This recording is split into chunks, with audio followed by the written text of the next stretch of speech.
here, stranger.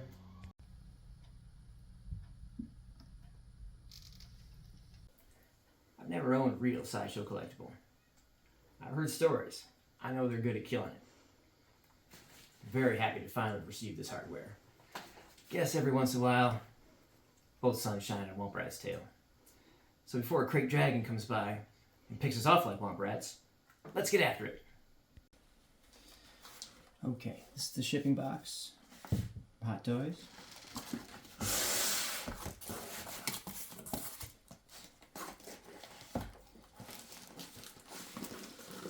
Out comes the box, wrapped in plastic. Just a second. There.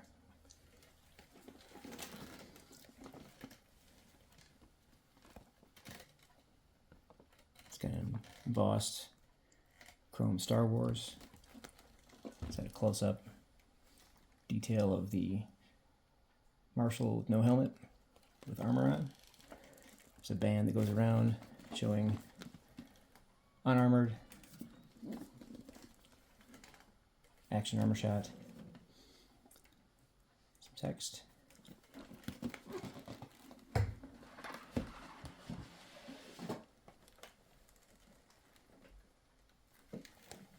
The box has like a matte finish to most of it. Inside, to cover the contents of the box, inside there's some artwork. It's got an action shot of the Marshal, close up of the Marshal showing detail of the figure.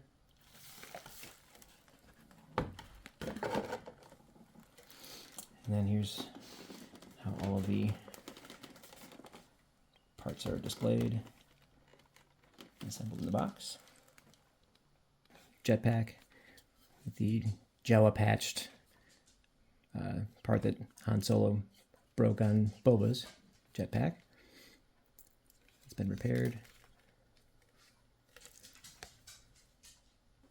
Okay, some pieces from the stand.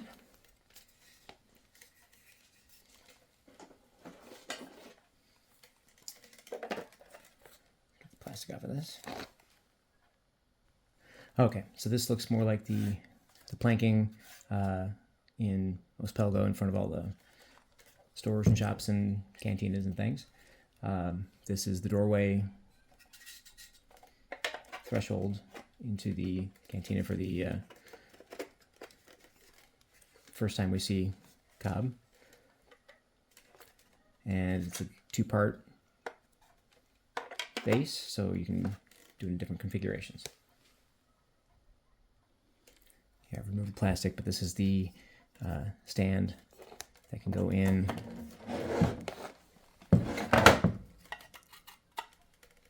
here or directly in here to aid with posing, as this will hang on to the figure, plus it's got extension and all the way out for different posing needs. Before we get too far, let's other things like separate head sculpt.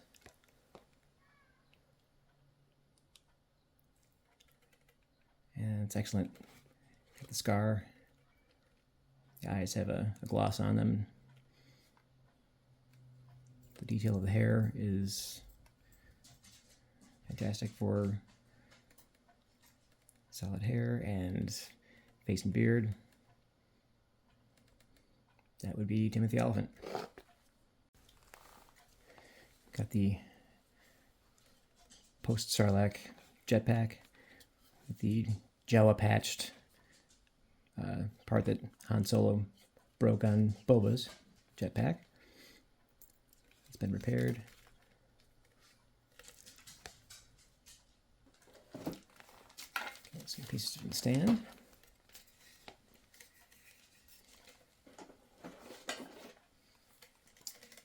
Okay, so this looks more like the the planking in Ospelgo in front of all the stores and shops and cantinas and things. This is the doorway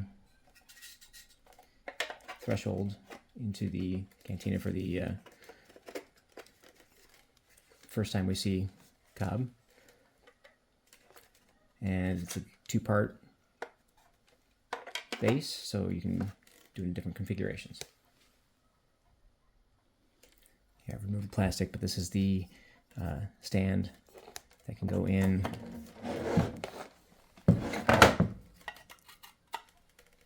here or directly in here to aid with posing, as this will hang on to the figure, plus it's got extension and all the way out for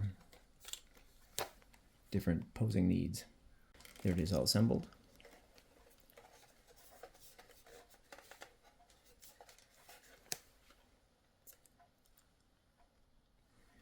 It also has a clear protective covering for the Star Wars Cobb Vanth. Okay, just to finish up the box, some desiccant stuff. There's looks like some additional wrist joints or something.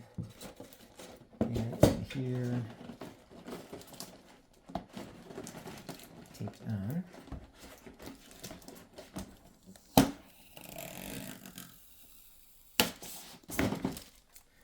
is some instructions. They're showing there's 3 modes actually for the base. You've got the threshold at the back, threshold at the front, and just planks.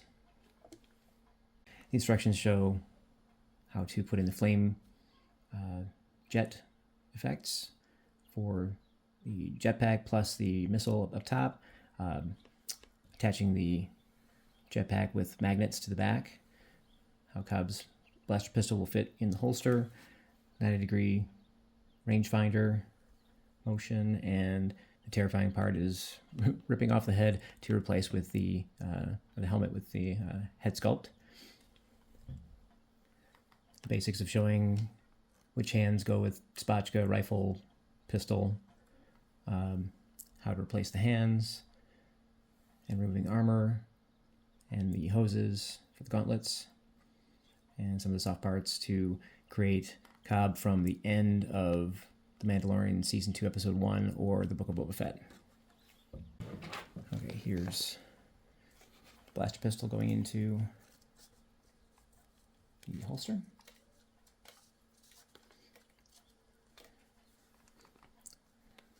Fits quite well. The details, I suppose we just start at the top. Got the post-Sarlacc Boba Fett helmet with all the weathering and paint coming off. Rangefinder. Great articulation. You can look anywhere you want. Then the scarf or neckerchief.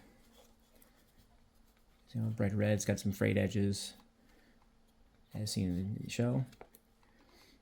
Then getting down into the flak vest with the Boba Fett armor. Once again, post-Sarlacc, so it's got a lot of weathering and paint coming off.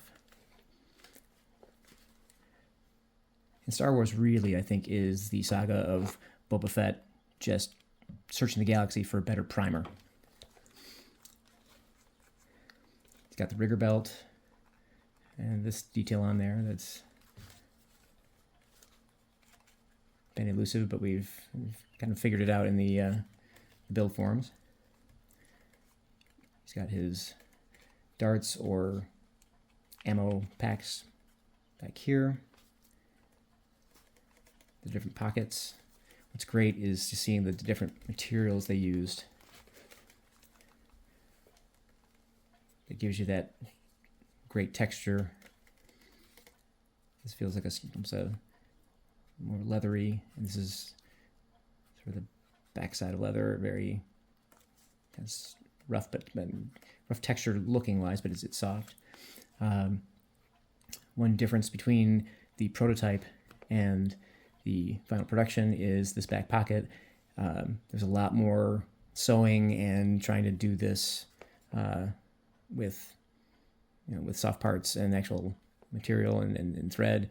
And I think just to keep the price at something that's attainable, doing a silkscreen patch goes on there, and that works fine. The cylinders up front, and the texture of the leather weave is fantastic. They've got the detail of the pants that remain from the original base pants. Even the black elastic band to hold on the single knee armor. This side, you've got this pouch, and then sort of a data tag is what we called it.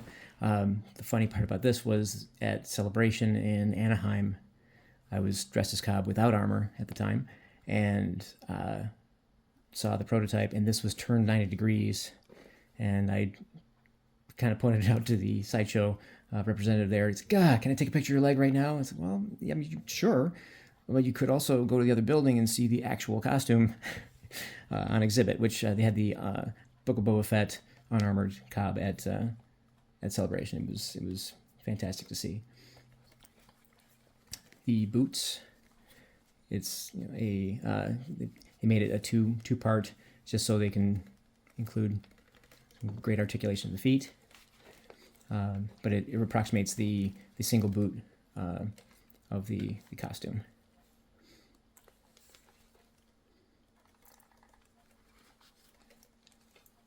The gauntlets have a ridiculous amount of detail in the weathering and all the small nifnahs and greeblies and things. This looks like black fabric that's stuck in between the, there we go. I'll take that out in a minute. And then this other gauntlet close up with the darts and two little buttons and the clear hoses with texture on them. It's actually, you can feel the texture, it's great. And the gloves are fantastic. They're based on the airsoft gun and airsoft gloves of the original, and then weathered properly. Take the armor off later, but just removing the glove and a hand and then gauntlet shows the sort of the longer cuffs that you see at the end of the episode in Book of Boba Fett. But they just simply go back on and replace the hand.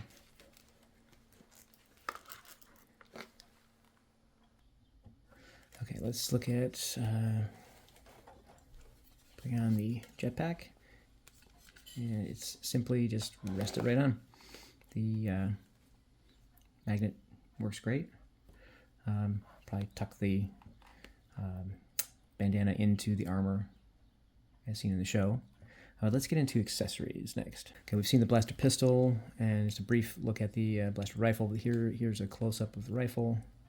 Try to get that in the shot. Excellent detail of the actual physical part of the rifle, but the wrap has a texture to it and really looks wrapped. The detail of the sand getting in all the nooks and crannies in the rifle is also just excellent. And even some of the get that on there. Some of the heat changing the color of the end of the barrel. Okay, for accessories, just opening up the plastic cover, and that reveals 2 additional sets of hands. Spotchka, always good. The jetpack flame, and then the missile with the kind of smoke and exhaust effect for the missile coming out of the jetpack. Okay, left hand's closed fist, mostly closed hand.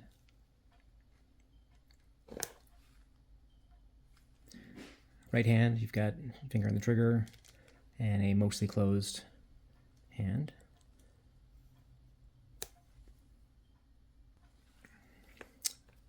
Spotchka. This has a translucent blue inside to kind of approximate the liquid, and it has actual fabric netting.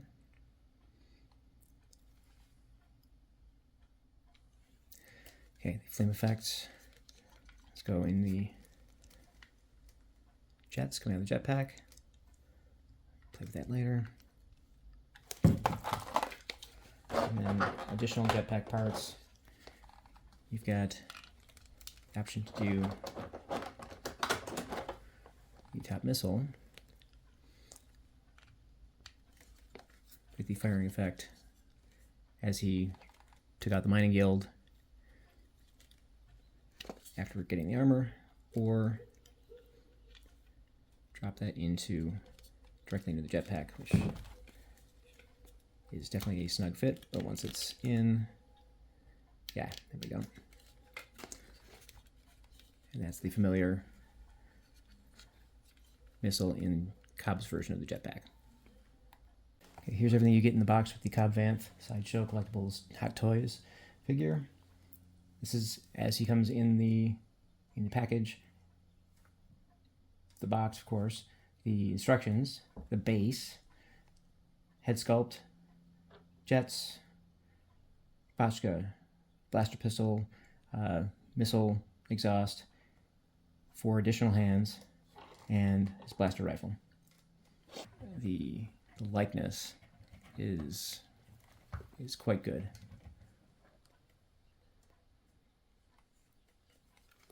Actually, here, let me crank this up a little bit.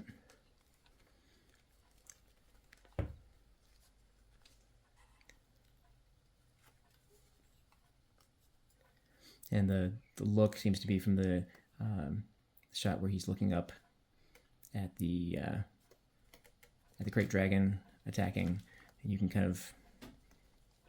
get some articulation in the head for the different positions to look. But this is, to me, that's more him looking up at the Great Dragon. Okay, hands replacements. That just comes off. Once again, a little scary if you haven't done it before. Let's get him in his trigger finger hand. Okay. And then let's try the blaster pistol in place.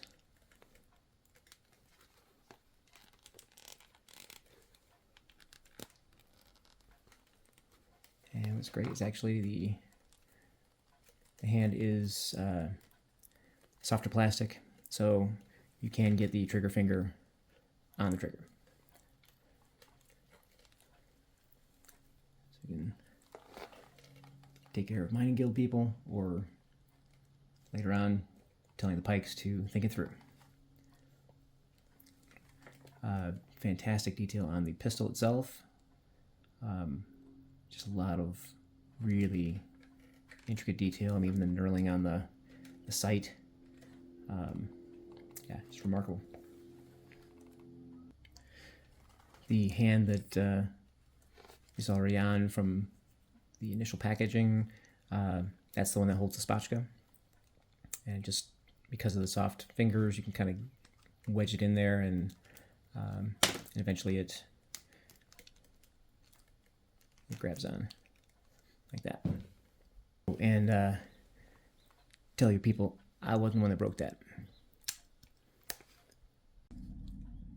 Okay, in terms of articulation, got almost 90 degrees with the leg. Point his toe. Bends back quite well. I think backwards is like just a couple degrees, but you don't ever really need to do that for posing. Same thing here. And it moves freely. It's actually kind of easy to pose. can tell there's a double jointed elbow to really get probably more range of motion than you can normally get with gauntlets. It's great. It's rotation, the shoulders. There's a lot of natural positioning with the shoulders. Also, some crunch and expansion back, tilting side to side. Yeah, it is quite posable. Get a good pose with the rifle, and everything just works. It's great. The glint in his eye, and as he's wondering how Mando can talk to Tusken Raiders, dogs. Yeah, this is remarkable and worth the wait. I think it's going to be an amazing display piece, and especially for someone that cosplays as Cobb, this is fantastic. Okay, to remove the armor, hands have to come off, head's got to come off. Just a moment. That's not terrifying, is it? Okay. But then the armor has to peel back very carefully. Like Velcro.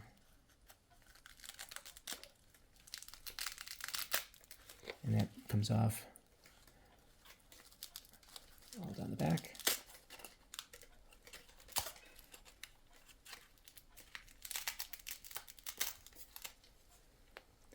There you go. You can see where the magnets are inside the back plate. And then I'm going to remove or open the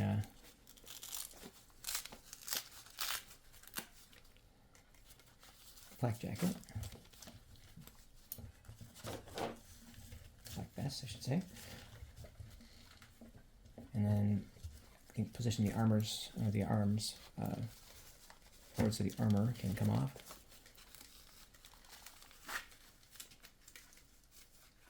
You can kind of see how they attach things. And the gauntlet with 3 tubes.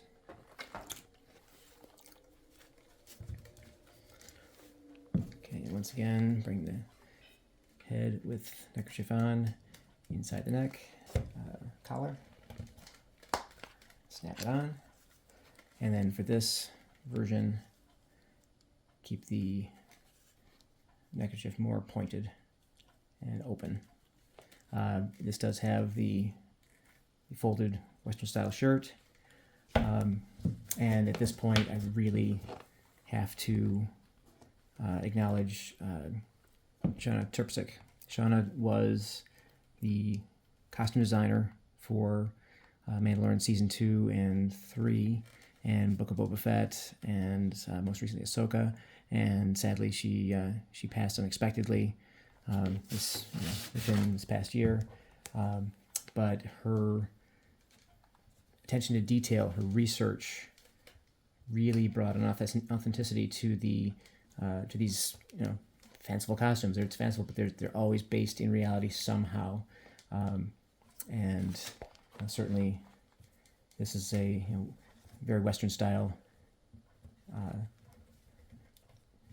shirt design. She had a very open kind of line of communication with fans and especially the cosplay community, and would share information. And talked about how to get the shirt weathering and the look of the shirt. It was originally an off-white Swiss dot fabric, and they weathered it and used dyes with a lot of salt. And she said it sort of deconstructed the fabric just in a wonderful way, and it was really light and flowy in the summer breeze. She said so. It was a great little tidbit that I got directly from her. But sadly, she, who loves Sideshow and Hot Toys, especially just seeing the ones of how they've interpreted her costumes, sadly she's not around to appreciate how well they pulled off the Cobb Vanth figure. Okay, so Unarmored Cobb looks fantastic.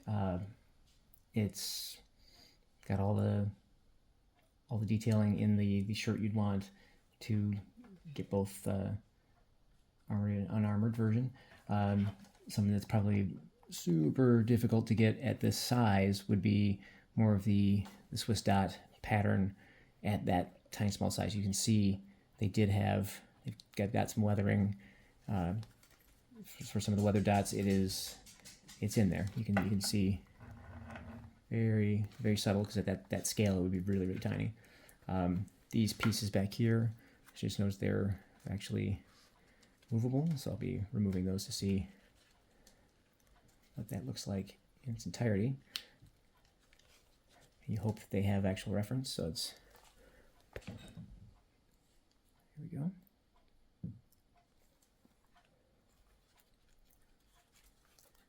Fantastic.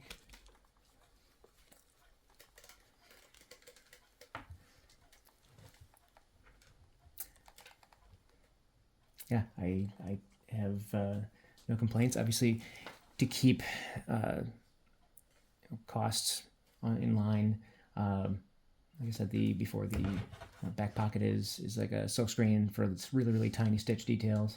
They don't have accessories like, say, the detonator isn't in there, but that's, although it's integral to the episode, it's not critical to have in terms of an action pose or action shot. And I'd rather have the spotchka than a detonator. So certainly made some good choices there. I love it. I want to thank my wife for pre-ordering over a year ago and having the patience to kind of make sure it was on its way. And I couldn't be happier with it. I'm going to display it with pride in the office and here at the home. And just looking forward to the return of Cobb Vanth at some point in the Mandoverse. I really do hope they bring him back, because all signs are pointing to he's not dead. Someone's working on him in the back to tank, or maybe he comes out of the back to tank. We'll see what happens. But very excited to see what they do with Cobb Vanth going forward. Here's a look at the Marshal with both suns shining on him.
I hope our paths cross again. You're welcome to visit Freetown anytime. Just remember, it's not Mos Eisley.